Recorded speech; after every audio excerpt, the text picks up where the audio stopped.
Hello everybody, I'm back today with a fun little share to show you the things that I found in Scotland. Didn't find as much as I wanted to, but the things that I did find I'm really delighted with. So I have this bag covering everything so that you can't see it. I don't want to spoil the surprise, but I also didn't want it to crinkle too much, so I just laid it on top. When it's ready, I will show you what we've got. I had 3 objectives when we headed out, 3 different things that I was kind of hoping to do or find. The first one was some old books to tear up. The second one was to see if I could find any Pritt sticks to bring them home and compare them to American glue sticks. And the last one was to visit some charity shops and compare them to American thrift stores. Of those 3 things, I was able to do 1. And that was just kind of how it worked out. So go ahead and get yourself settled and meet me at the table right after this.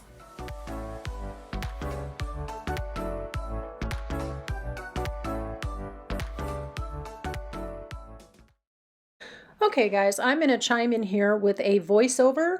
I started recording this video and it went way too long, and as I began editing it, it was taking far too long to edit. So I'm going to try to condense down what I told you and just focus on showing you the goodies, and then maybe give you a quick overview of our itinerary. I just got too excited sharing everything with you, and that just isn't possible. Plus you guys would be bored, and I just wanted to hyper explain everything. There are 2 spots though where I'm going to put in a couple of videos.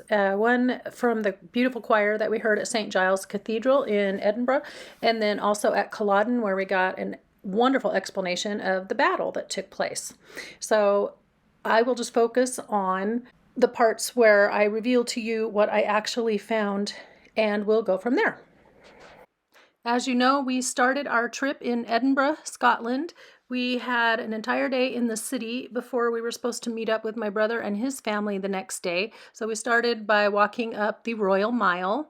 There were a few highlights, of course. There was the bagpiper that we saw playing, and I ran across a fudge shop, which is actually, I think, internationally famous, but it's certainly well known around Edinburgh. Got myself some tablet and bought some fudge flavored tea for my son-in-law. But then we continued on, as we continued on up the mile, I found a little shop and it had some really cool ephemera packs, so I'll show that now.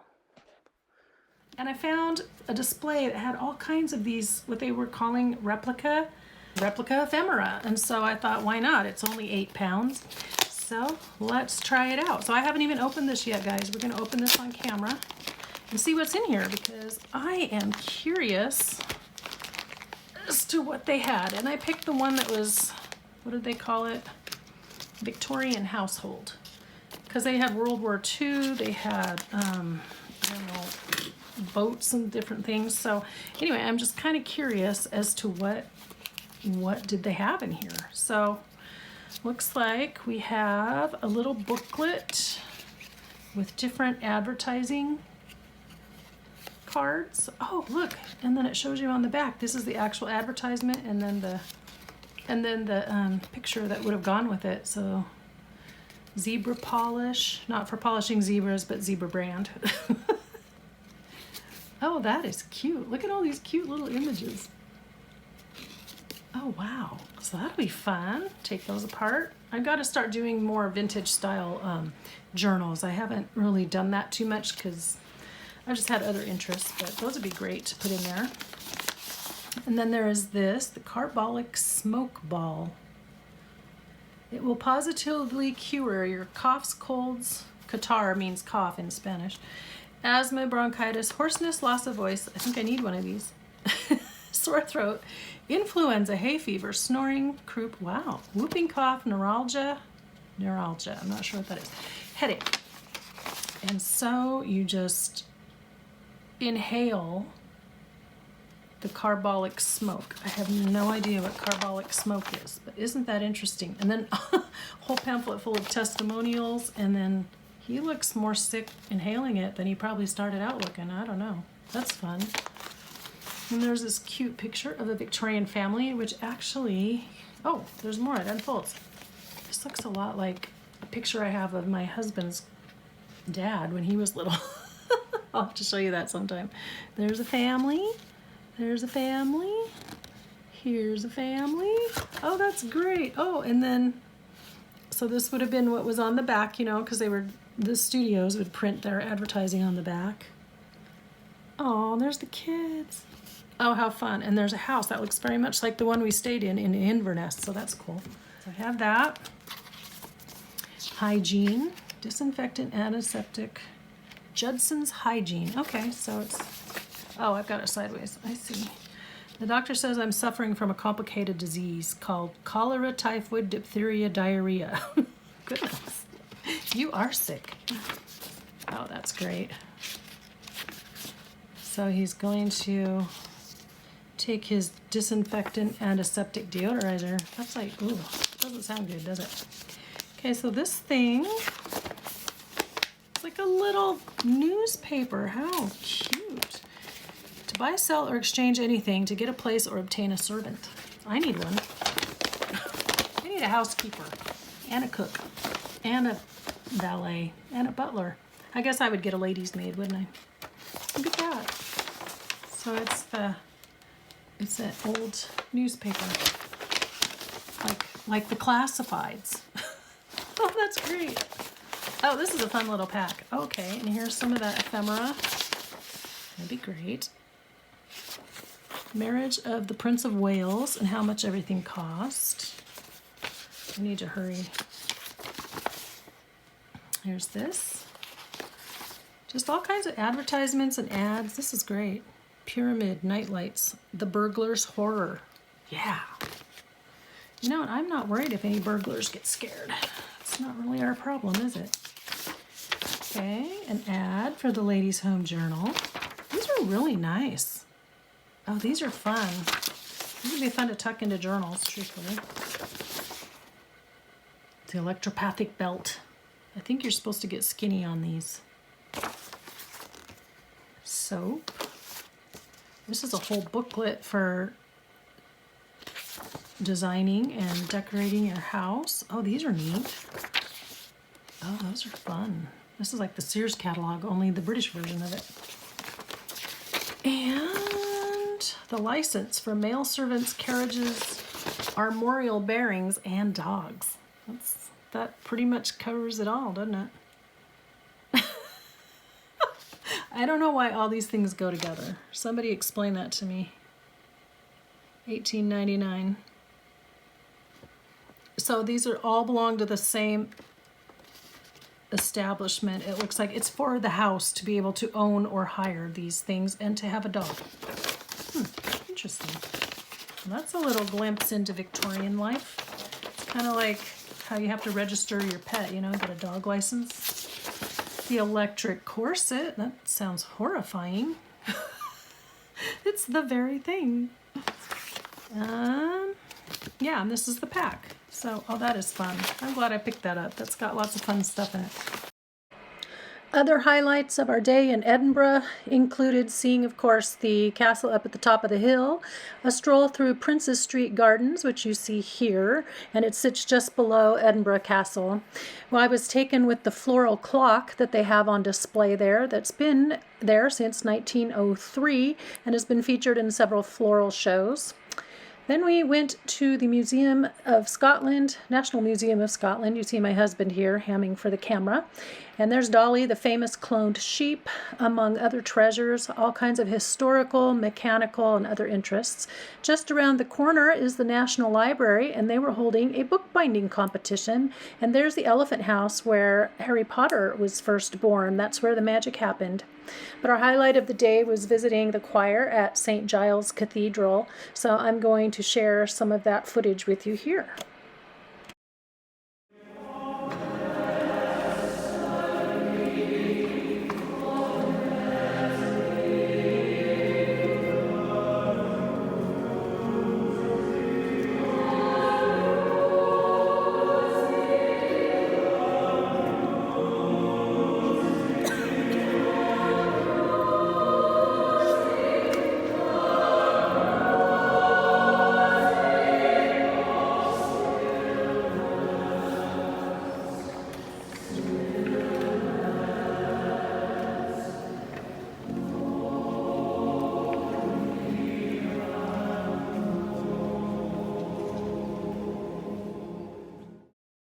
Absolutely lovely, wasn't it? St. Giles Cathedral is the home of Protestantism in Scotland, and John Knox was the minister there. He is now buried below the parking lot in spot number 23, which I find kind of amusing but also horribly sad at the same time. But you can find him there if you ever visit Edinburgh. The next day we met up with the family at McDonald's and grabbed our rental car, and then we were all off to Glasgow. So we got to spend a few days with my nephews and my one nephew, his girlfriend as well, before they had to head back for jobs and things back at home. We got to see so many things. We walked around the square, we caught the sightseeing bus, we hit Kelvin Grove Art Gallery and Museum.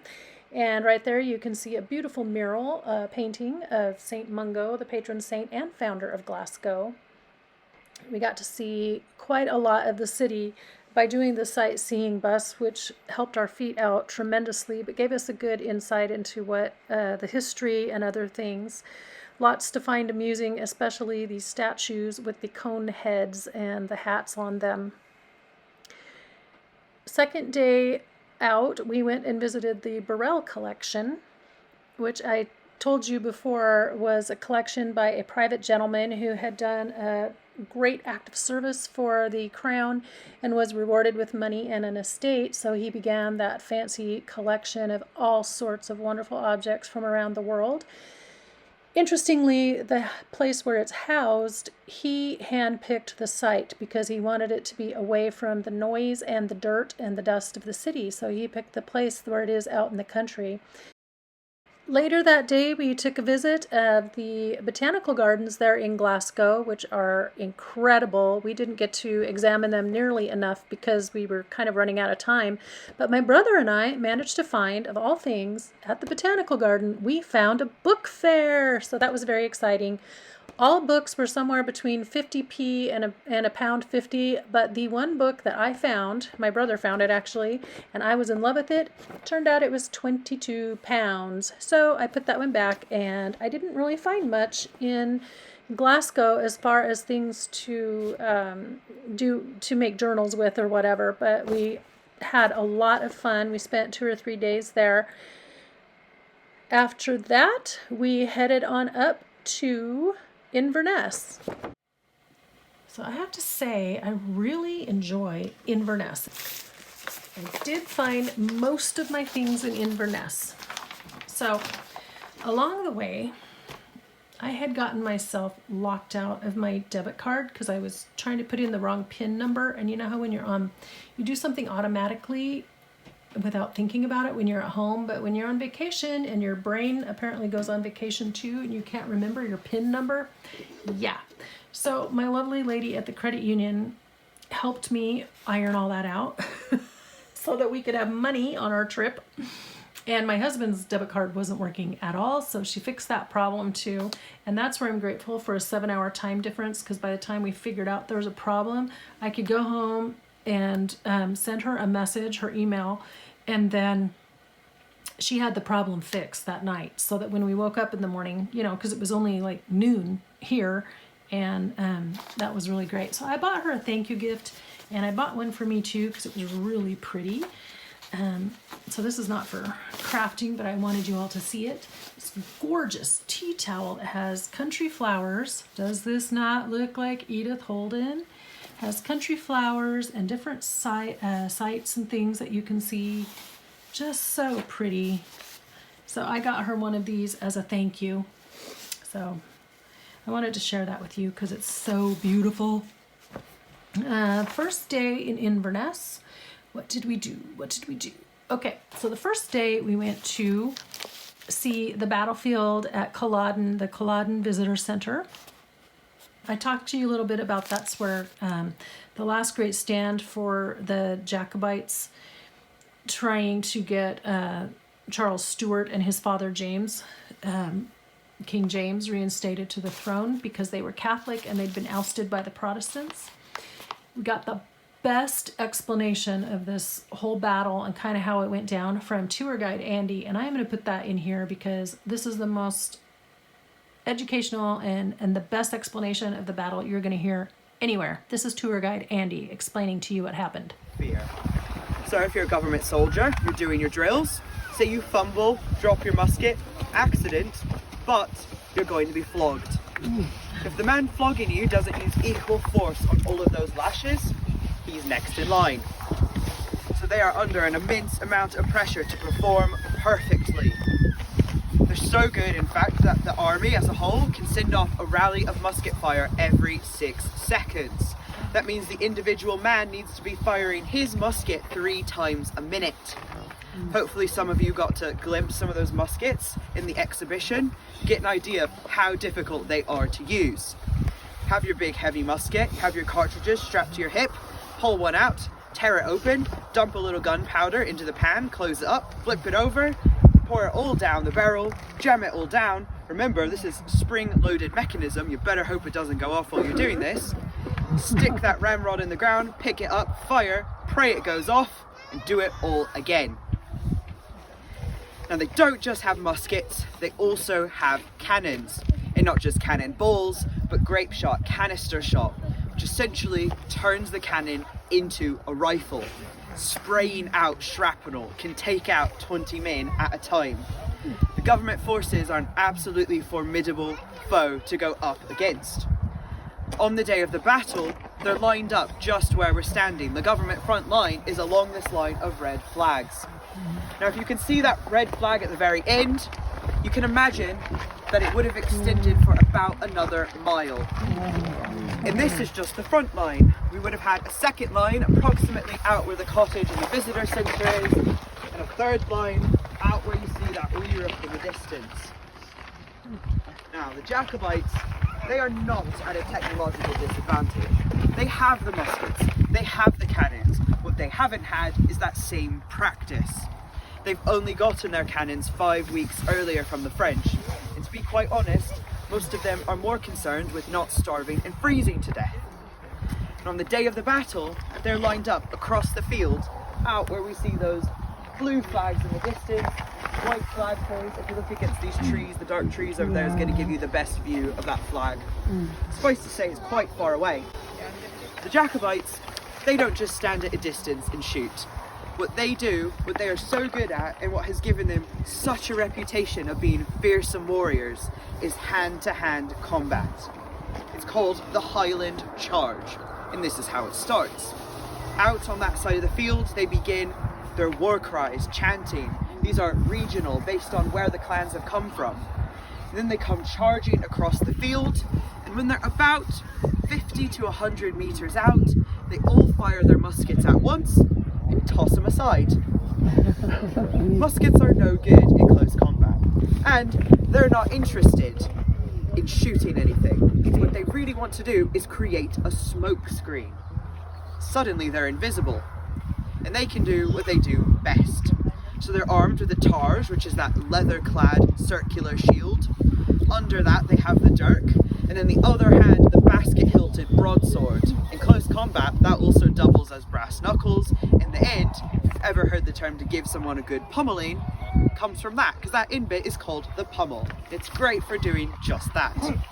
Now if you're a government soldier, you're focused on the flashy broadsword. You're not going to see the dirk, the dagger, hidden under the tars until it's too late.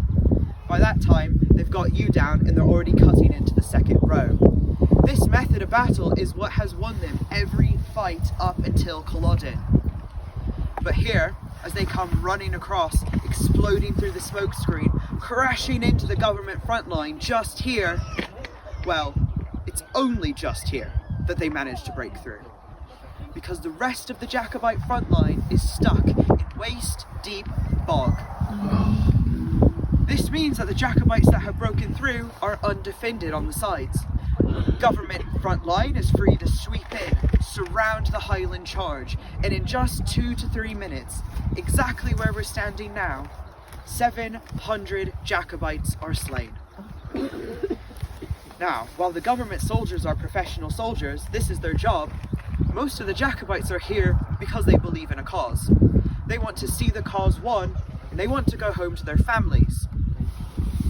So when they see how sideways this has gone, how absolutely terribly it's all turned so quickly they start to retreat.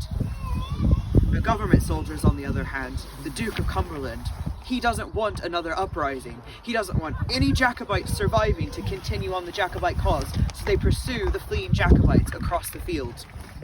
Some of them do manage to escape, but in just 45 minutes, under an hour, 1,500 Jacobites are slain, and the whole battle is concluded. Now I'm going to take you to the next stop. Wasn't he fantastic? I mean, at every single station that we stopped at, he gave us a spectacular synopsis of what happened, and just really, really well said. Probably the best presentation I've ever had, and the best explanation of what happened. From Culloden, we went down to Urquhart Castle, and I told you about the Grant family and how they decided that if nobody could have their castle, they were going to blow it up. But here, just look, you can see why I would have loved to live in this place if it had, if I'd been born back then and in that place, in that time. But it is just such a beautiful spot, and it's right there on the banks of Loch Ness. And then we headed back up to Inverness because we had to go to that bookstore, Leakey's. So here's a picture of what it looks like from the inside at Leakey's, and then I'm showing you some footage, trying to give you a surround view. And then my brother was looking through the maps and things, and I went over and looked through the prints, but just trying to give you an idea of the books and things that were there, just how big it was, because it's housed in an old church, and just amazing. I wish I'd had hours and hours, because that would have been so fun to do. These are prints.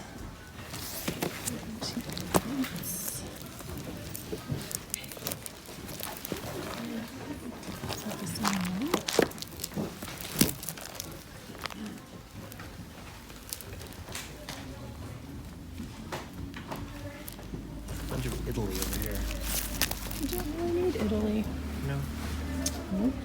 South America? Nope. Russia? None. Turkish Empire? Nope. Totally not Fuzzy. interested. Thessaloniki? Oh, well, that might be interesting, actually.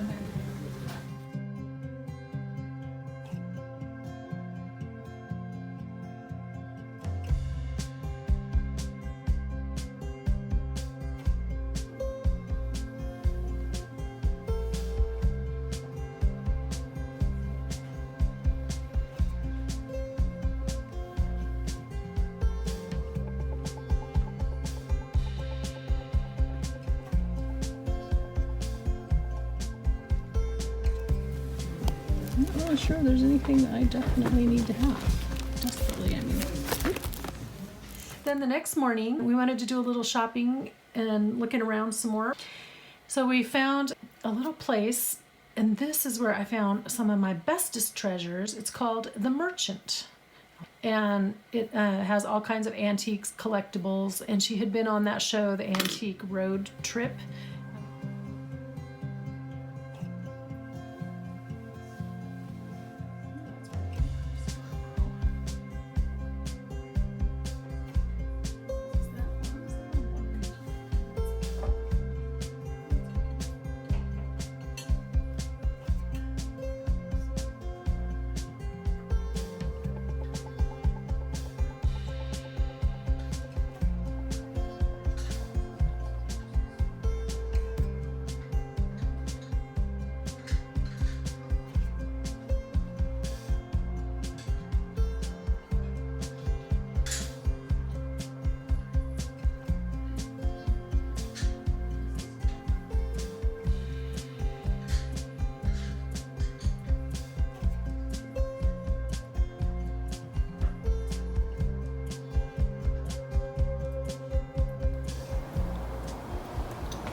At The Merchant, which is an antiques and collectibles store in Inverness, and apparently has been featured several different times on the show, the antique, I can't remember the name, the Antique Trip.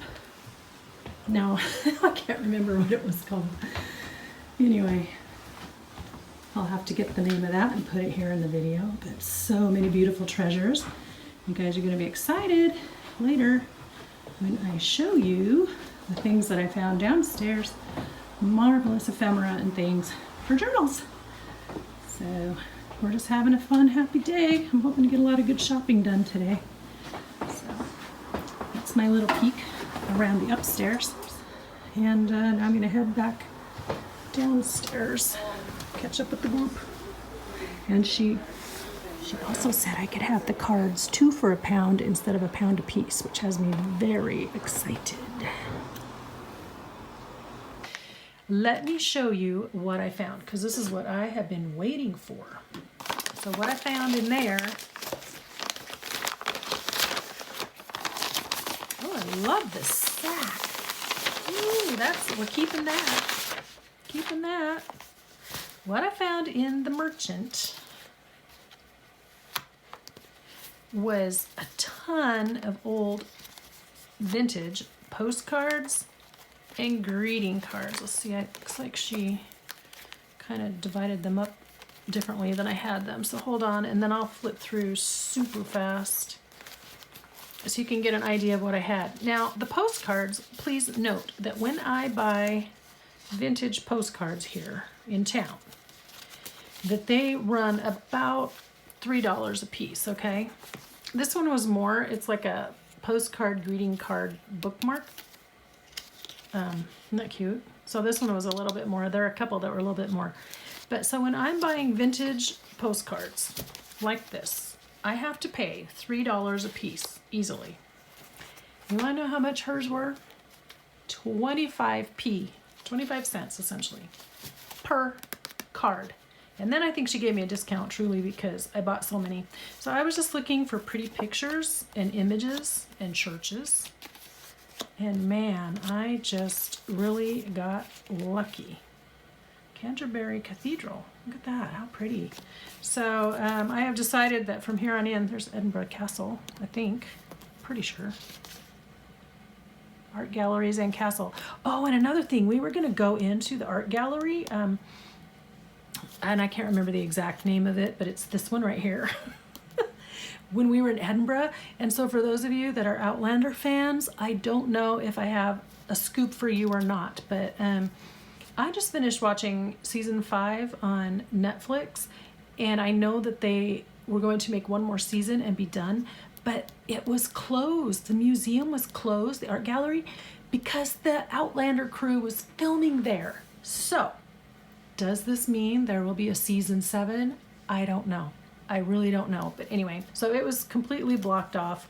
Didn't see anybody famous or anything, but Outlander was being filmed at the museum. So, not the museum, the art gallery. Oh. Anyway, so there you go. There's a little inside scoop for you. May or may not be season 7. Maybe it's the second half of season 6. I don't know. But anyway, beautiful picture of a loch. There's John O'Groats. I think I bought this more for me. And here's just some of the beautiful, they're just rock formations and different things. And then the things that they build, you know. You'll see that was in Orkney, so that was relevant because we were going there. So I will quickly go through. Isn't that pretty? And the Scottish locks, I think I bought that one for me too. Let's see, these are cards. Card. Okay, I just thought this one was cute. It has a 5 from Grandma Lester. That is so cute. But I like the picture and everything on it. Isn't that cute? So imagine that tucked into a pocket. And beautiful thatch roofed cottage. I don't know whose this is. Mary Arden's house. Oh, in Stratford-on-Avon. Okay, because it looks like a little bit like Anne Hathaway's cottage. So, and it's in the same place. This one, oh, the front is coming off the back. Interesting. And here is the writing. So anyway, I got some really pretty postcards for 25p a piece. Yay! And then these cards were, now I can't remember. They were either 50p or she gave them to me or £1 a piece. And I think she gave them to me for 2 for £1. That's what it was. She gave them to me 2 for £1, so I went back and got a few more so I could come to a round number. But all told, I only spent like £20, so not bad. But aren't these beautiful? Just these old, beautiful cards. So what I have to do now, folks, is in every journal I make, I need to include a vintage card of some sort, because I have quite a few, not just these that I bought here, but I tried to buy pretty ones. Oh, look at that was just a little card. Let's put that aside, and that one too. These would make nice book plates actually on the front, a journal cover. I need to include a vintage card and vintage postcard in every journal I make from here on in, because I now have quite a few. And I kind of forget to use them. I feel like they need a certain kind of journal to be used in, and so I just need to get after it. Oh, that's a postcard, Tuck's postcard. And there's a lot of scribbles. Somebody sent Grandma a little love note. Oh, that's cute. It's kind of beat up, but oh, that's kind of cute. Here's a cute little Easter card with little chicks from Grandma Lester again. Oh, to Joyce. Oh boy, I must have had a clean out of Joyce's place. Yeah, so many pretty, pretty little cards. Fun things to tuck inside your journals and pockets. So now that I'm seeing these, I like them even better than when I picked them out. Just every single one of these was pretty. And I mean, I can't get beautiful vintage cards here, 2 for $1. No, I cannot. You're spending anywhere, I don't know, around $6 a piece, probably, easily. Unless you get lucky somewhere, or you find, you know, somebody on eBay that's getting rid of a whole bunch. But these are what I found, and this is probably my most favorite thing that I found. So I haven't even re-looked at these until today. Today is when I waited till this video to show you what I had. Oh, Aunt Louie. Aren't these pretty?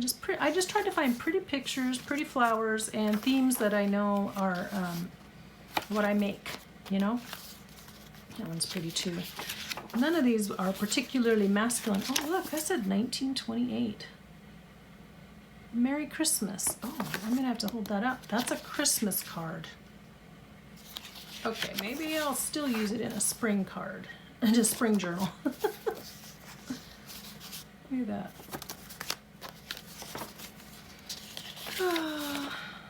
So pretty. Anyway, she was a very nice lady, very chatty, and we enjoyed our time in peeking through the merchant in Inverness. So if you ever go to Inverness, check her out. And she just had a lot of stuff, as you could see from that footage that I just showed you. At least I hope I did. So yeah, that was my big find there. And then from there we walked over to a little place. It was called the Victorian Mall. And I've got some pictures here that I'm showing you, some video, just a little bit of things. That was where I found my first charity shop, so to visit. So I went in there, and yeah, just so nice and tidy.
And then here's your plant profile.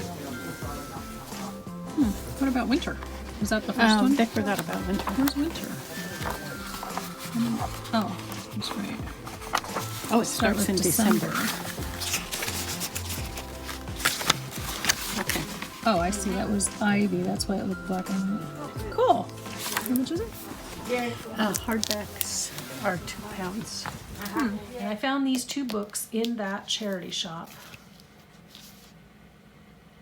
Oh. Did I buy this?